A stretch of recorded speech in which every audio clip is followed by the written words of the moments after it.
Rekaman yang dirilis oleh militer Iran pada hari Rabu menunjukkan peluncuran rudal yang diklaim menargetkan kapal induk Amerika USS Abraham Lincoln. Komandan Angkatan Laut Iran, Shahram Irani mengatakan bahwa kapal induk Amerika Serikat terus dipantau oleh Angkatan Laut dan Angkatan Darat Iran. Begitu memasuki jangkauan sistem rudal, militer Iran akan langsung menyerang dengan rudal jelajah yang paling dahsyat milik Iran. Kapal induk Amerika USS Abraham Lincoln sebelumnya berlayar mendekati Iran pada pekan lalu. Namun menurut kantor berita Iran, rudal-rudal yang diluncurkan Iran memaksa kapal induk Amerika untuk mengubah posisi untuk menghindari ancaman. Serangan rudal ini terjadi hanya beberapa jam setelah juru bicara markas besar militer Iran, Ebrahim Solfagari, menegaskan sampai kapanpun Iran tidak akan bernegosiasi dengan Amerika. قطع خوددرگیری‌هایتان به مرحله مذاکره خودتان با خودتان رسیده؟ نه خبری از سرمایه‌گذاری‌هایتان در منطقه خواهد بود و نه قیمت سابق انرژی و نفت را خواهید دید تا وقتی که بفهمید ثبات در منطقه توسط دست قدرتمند نیروهای مسلح ما تضمین می‌شود. ثبات از طریق قدرت. صراحتاً اعلام می‌کنیم تا موعدی که اراده ما نباشد. Terkait klaim penyerangan ini, Komando Pusat Amerika Serikat CENTCOM belum memberikan tanggapan.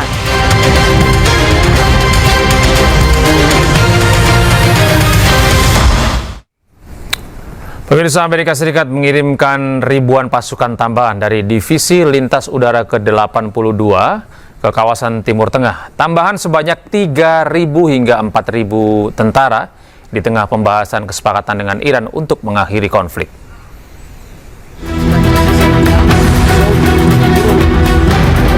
Pasukan elit sebanyak 4.000 ini bermarkas di Fort Bragg, North Carolina dan dikenal mampu melakukan operasi tempur termasuk serangan udara melalui penerjunan.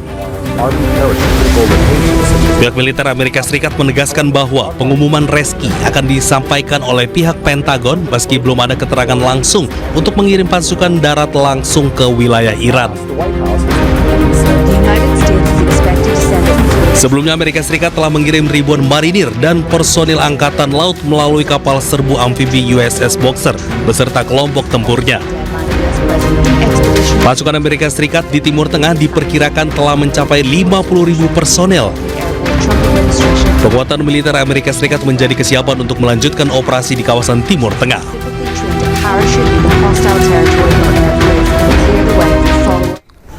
Sementara itu, pemirsa, warga Israel di bagian utara hidup dalam ketakutan. Hampir setiap 10 menit sekali sirine berbunyi, pertanda mereka harus segera berlari ke tempat perlindungan.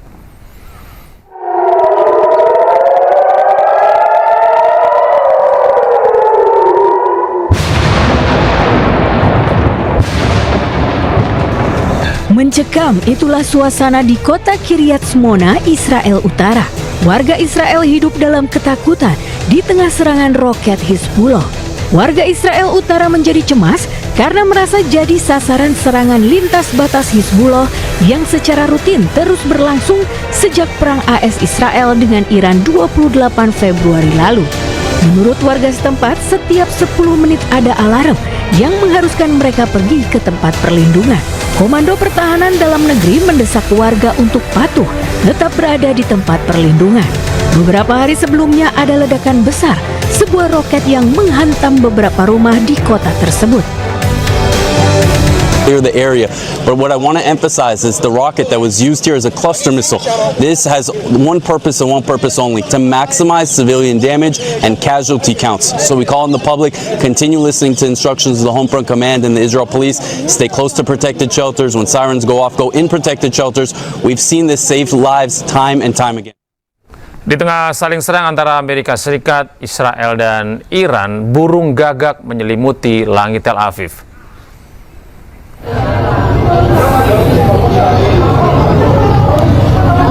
Langit Tel Aviv tiba-tiba dipenuhi burung gagak sejak kemarin.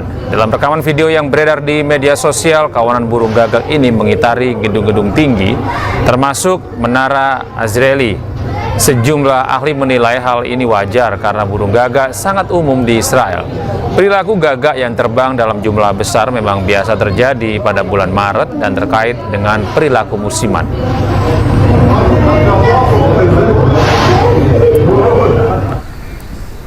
Sementara itu, Presiden Jerman Frank-Walter Steinmeier menyampaikan kritik keras terkait konflik Amerika Serikat-Israel di Iran. Ia menyebut perang Amerika Serikat terhadap Iran merupakan pelanggaran hukum internasional. Our foreign policy does not become more convincing simply because we refuse to call a violation of international law a violation of international law. We had to grapple with this during the Gaza war, and we must grapple with it in the Iran war as well.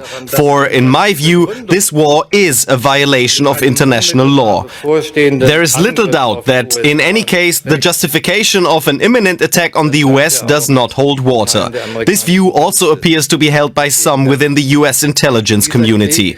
This war is also, please forgive me for saying so as someone directly involved, a politically disastrous mistake. Ist zudem ein politisch verhängnisvoller Fehler. And that's what frustrates me the most, a truly avoidable, unnecessary war, if its goal was to stop Iran from developing a nuclear bomb. Serangan udara Amerika Serikat di Irak Barat menyerang fasilitas medis, 7 orang meninggal dan 13 luka-luka. Pemerintah Irak mengizinkan kelompok paramiliter pro-Iran membalas serangan itu.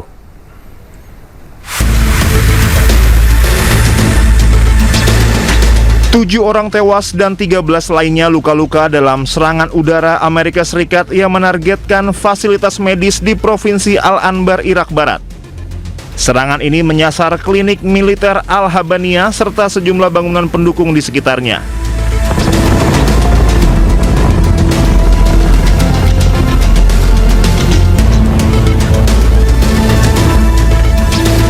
Serangan tersebut juga mengenai Departemen Tenaga Kerja Al-Habania. Pemerintah Irak mengecam keras operasi militer tersebut dan mengizinkan kelompok paramiliter pro-Iran untuk membalas serangan Amerika Serikat setelah serangan terhadap basis mereka.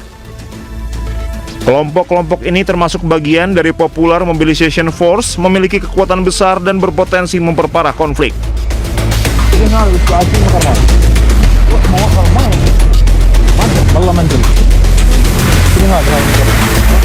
Kelompok Islamic Resistance in Iraq melancarkan puluhan serangan terhadap target Amerika Serikat di Irak dan Suriah. Hingga saat ini situasi di Provinsi Al-Anbar masih dalam pengawasan ketat otoritas keamanan Irak guna mengantisipasi serangan susulan di wilayah perbatasan.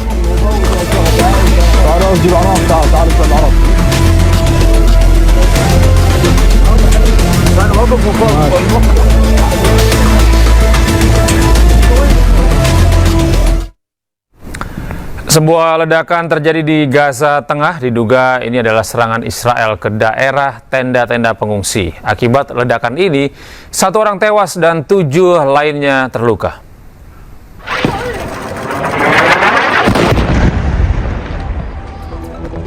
Ledakan ini terjadi di Gaza, tepatnya di wilayah Deir al-Balah, Gaza Tengah. Ledakan diduga merupakan serangan Israel yang menyasar ke tenda-tenda pengungsian.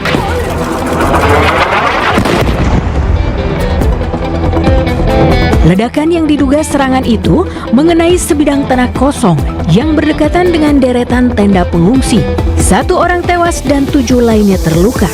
Sementara itu, militer Israel belum memberikan komentar terkait serangan di daerah tersebut. Perang di Gaza sudah dimulai sejak 7 Oktober 2023 setelah Hamas melakukan serangan mendadak terhadap Israel. Di tengah konflik Timur Tengah, bandara di Beirut tetap berjalan normal. Sejumlah maskapai penerbangan komersil pun siap lepas landas. Bandara Udara Internasional di Beirut, yaitu Airport Rafik Hariri, masih terus beroperasi di tengah perkembangan militer di Lebanon dan wilayah lainnya. Para penumpang di airport terlihat tidak khawatir melakukan perjalanan, sementara beberapa maskapai penerbangan juga tampak bersiap untuk lepas landas. CEO bandara di Beirut menyebut operasi tetap berjalan normal dan rencana darurat telah disiapkan.